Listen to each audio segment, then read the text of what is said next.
બહારથી એકદમ ક્રિસ્પી વ્રત ઉપવાસમાં ખવાય તેવા વડા બનાવવા માટે આપણે 1 કપથી થોડો ઓછો મોરૈયો અને 2 ટેબલસ્પૂન સાબુદાણાનો પાવડર કરી લેશું.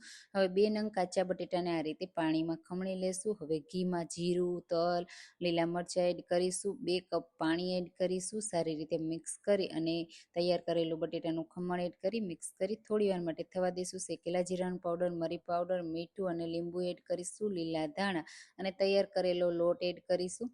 સારી રીતે મિક્સ કરી એકદમ ડ્રાય થઈ જાય ને ત્યાં સુધી થવા દેશું. તો 1 થી 2 મિનિટમાં આ રીતે ડ્રાય થઈ જશે, પેનથી છૂટી, અને પછી આ રીતે એક બોલમાં કાઢી હલકું ઠંડુ કરી શેકેલા સિંગદાણાનો પાવડર એડ કરી સારી રીતે મિક્સ કરી અને પછી મનગમતા શેપની ટિક્કી બનાવી લેશું. અને તમે એને ફ્રાય, ડીપ ફ્રાય, સેલો ફ્રાય કરી શકો છો. 3 થી 4 દિવસ ખવાશે.